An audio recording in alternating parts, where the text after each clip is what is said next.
Credit सबसे पहले writer को जाता है और उसके बाद जो है नदीम बेग जिन्होंने उसको इतना रियलिस्टिक बनाया है कि वो लगता है कि आपके सामने ये सब कुछ हो रहा है और फिर एक्टर्स ने एक्टिंग अच्छी की है। तो ये तीन चीज़ें अगर अच्छे तरीके से हो जाएं तो फिर अच्छा, तो पहली एपिसोड आई जी, आपने देखी, लोगों का रिएक्शन आशा, आपका क्या रिएक्शन था? आपने किसको उठा के पहले फ़ोन किया, लाइक यार we did it, you know, like वो हुआ जो हम एक्सपेक्ट कर रहे थे? व्हाट वाज योर रिएक्शन, या यू न्यू कि ये होगा ही होगा? नहीं देखें, इसमें जो सबसे बड़ी बात थी, अगर मैं अपने कैरेक्टर के हिसाब से, मैंने 5 साल से स्क्रिप्ट रखा हुआ था, मुझे इस जोन में एक्टिंग करनी थी।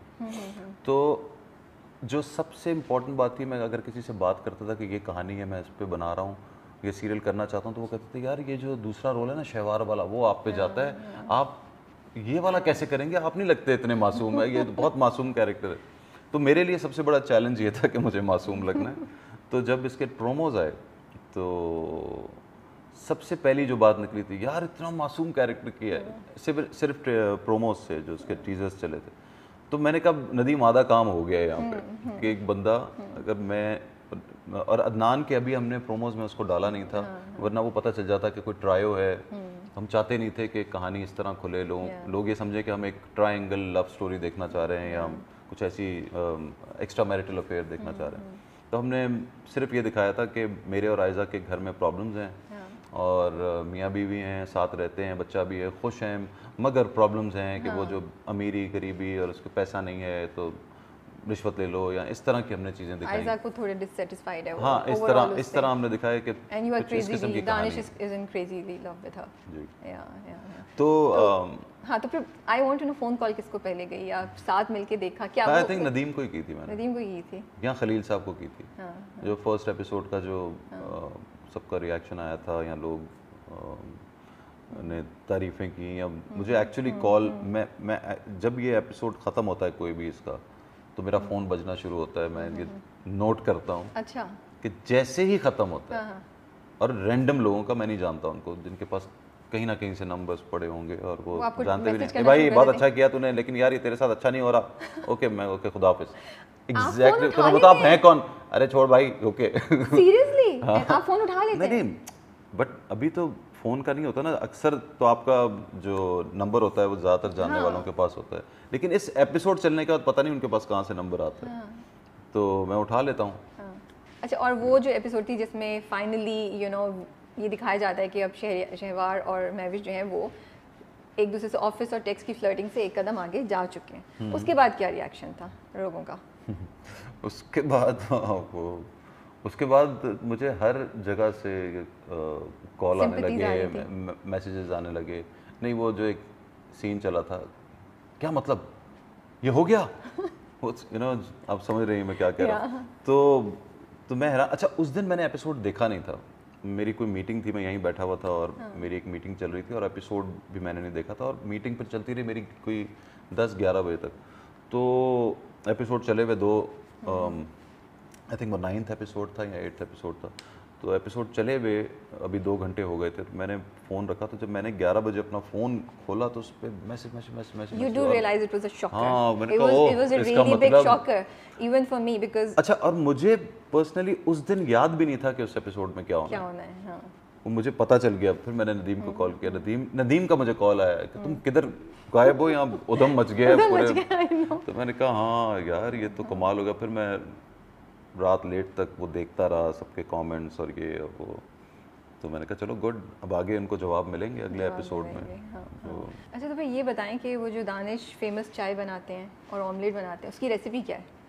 थोड़ा हम लाइट बात कर लेते हैं। रेसिपी क्या, वो जो ऑमलेट बना रहे हैं हर बार? जब भी कोई पूछता है कि खाने की चीज़ मैं कोई बना सकता हूँ, तो वो सिर्फ ऑमलेट है और Okay. चाय है। अच्छा। और ये सच बात है, चाय और ऑमलेट। तो कुछ भी नहीं, मैं वो जो क्या होता है वो पहले उसको फेंटते हैं अंडे को, उसके अंदर प्याज दानिश कौन सा बनाता है? हमें दानिश वाली रेसिपी चाहिए। एग्जैक्टली वही है। अच्छा, तो क्या होता है? अंडे को फेंटा, उसमें टमाटर आगे, उसमें टमाटर डाला, उसमें प्याज डाले, उसमें वो जो मिर्च और नमक डाला और उसको अच्छी तरह फेंट लिया और ऑयल में उसको डाल दिया फ्राई पैन पे, बस अब खत्म।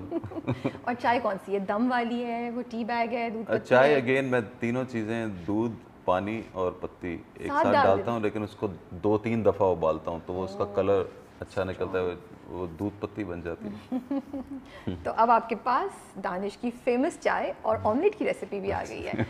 अच्छा, मुझे ये बताएं कि दानिश, लोग कह रहे हैं बेचारा है वो, तो आप लोगों का क्या मकसद था? आप दानिश को एज अ बेचारा ही प्रमोट करना चाहते थे, या आप दानिश को एज दैट हस्बैंड, एज वो शौहर प्रेजेंट करना चाहते थे जो कि पाकिस्तानी शौहरों को होना चाहिए?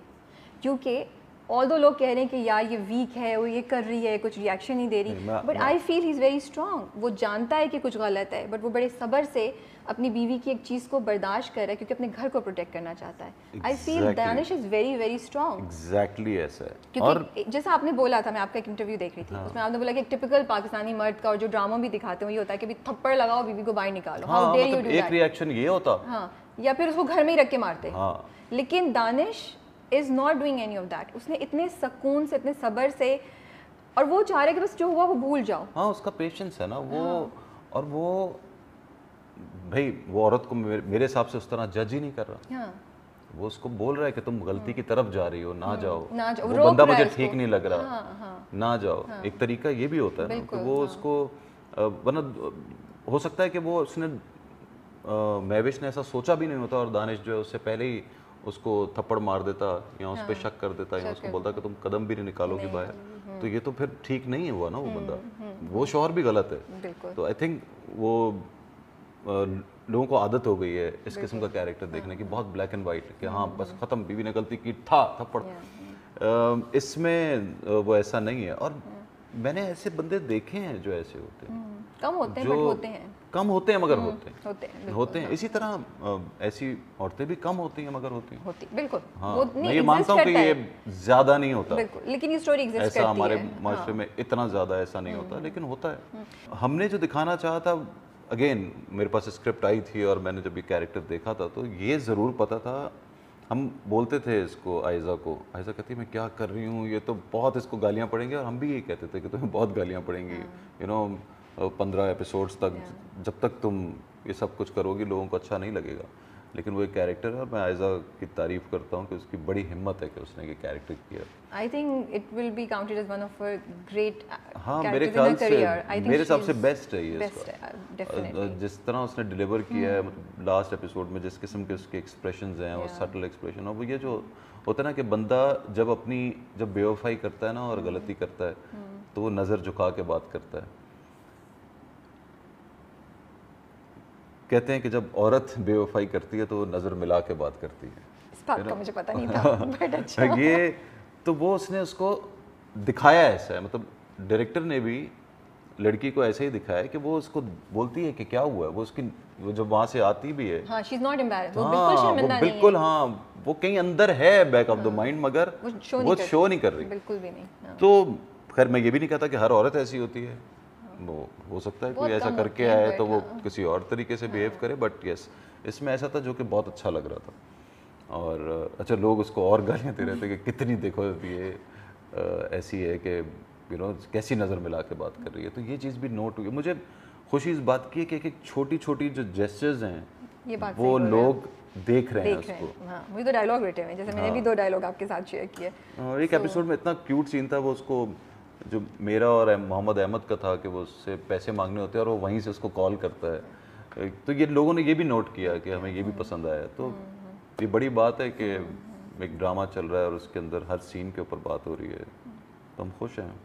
अच्छा, आपने दानिश का जब कैरेक्टर किया तो आपने लिखा, आपने एक इंटरव्यू में बोला कि आपने खाने पीने पे जो भी आप रिस्ट्रिक्शन रखते थे वो छोड़ दी। आप इस फेज़ में, उस दिमागी तौर पे भी उसमें आना चाहते थे। You wanted to feel that way, जैसे दानिश फील कर रहा है। हाँ, वो जो क्लमजी एक बंदा स्लो जिंदगी में, हाँ स्लो में एक्चुअली उन दिनों हुआ था और हो ही गया था। जब आप ऐसे, मैं खाता था रोज़, और आई मीन नॉर्मली ये होता है कि मैं बहुत ख्याल रखता हूँ कि ये नहीं खाना वो नहीं खाना, खाने पीने का शौकीन बहुत हूँ वैसे में। तो मुझे मज़ा भी आ रहा था कि मुझे इसमें कोई रोक टोक नहीं है, कोई शक्ल जैसी भी आ रही है, मुँह इतने से इतना हो गया होता। तो वो बीवी गुस्सा नहीं होती थी, यार क्या तुम हर वक्त साउथ करते हैं, तो क्या तुम इससे मूड में बैठे हो, रात को जल्दी जाके सो जाते हो तुम। मनूस शक्ल हो गई है मुझे। ये समीना के जुमला है, मैसेजेस आने लगे। नहीं, वो जो एक सीन चला था, क्या मतलब ये हो गया, यू नो आप समझ रही हैं मैं क्या कह रहा हूँ। तो मैं हैरान। अच्छा उस दिन मैंने एपिसोड देखा नहीं था, मेरी कोई मीटिंग थी, मैं यहीं बैठा हुआ था और मेरी एक मीटिंग चल रही थी और एपिसोड भी मैंने नहीं देखा था और मीटिंग फिर चलती रही मेरी कोई 10-11 बजे तक। तो एपिसोड चले हुए दो, आई थिंक वो 9th एपिसोड था या 8th एपिसोड था। तो एपिसोड चले हुए अभी 2 घंटे हो गए थे, तो मैंने फ़ोन रखा। तो जब मैंने 11 बजे अपना फ़ोन खोला तो उस पर message You do realize it was a shocker. हाँ, मैंने It कहा, was oh, it was a इसका really big मतलब- shocker even for me because अच्छा, और मुझे पर्सनली उस दिन याद भी नहीं था कि उस एपिसोड में क्या होना क्या है। होना है। हाँ वो मुझे पता चल गया। फिर मैंने नदीम को कॉल किया, नदीम का मुझे कॉल आया कि तुम किधर गायब हो, यहाँ उधम मच गया है पूरे। तो मैंने कहा हाँ यार ये तो कमाल होगा। फिर मैं रात लेट तक वो देखता रहा सबके कमेंट्स और ये और वो। तो मैंने कहा चलो गुड, अब आगे उनको जवाब मिलेंगे अगले एपिसोड में। तो अच्छा, तो फिर ये बताएं कि वो जो दानिश फेमस चाय बनाते हैं और ऑमलेट बनाते हैं, उसकी रेसिपी क्या है? थोड़ा हम लाइट बात कर लेते हैं। उसकी देखो, रेसिपी मुझे क्या है? वो जो ज़िंदगी में- ऑमलेट मुझे बना रहे होते ज़िंदगी हैं हर में बार। अब जब भी कोई पूछता है कि खाने की चीज़ में कोई बना सकता हूँ तो वो सिर्फ ऑमलेट है और Okay. चाय है। अच्छा। और ये सच बात है, चाय और ऑमलेट। तो कुछ भी नहीं, मैं वो जो क्या होता है वो पहले उसको फेंटते हैं अंडे को, उसके अंदर प्याज दानिश कौन सा टमाटर बनाता है? हमें और दानिश मिर्च। वाली रेसिपी चाहिए। एग्जैक्टली वही है। अच्छा, तो क्या होता है? अंडे को फेंटा, उसमें टमाटर आए आगे। उसमें टमाटर डाला, उसमें प्याज डाले, उसमें वो जो मिर्च और नमक डाला और उसको अच्छी तरह फेंट लिया और ऑयल में उसको डाल दिया फ्राइंग पैन पे, बस। और वो खत्म। और चाय कौन सी है? दम वाली है, वो टी बैग है, दूध पत्ती चाय है? अगेन मैं तीनों चीज़ें दूध, पानी और पत्ती एक साथ साथ डाल डालता हूँ, लेकिन उसको 2-3 दफ़ा उबालता हूँ तो वो उसका कलर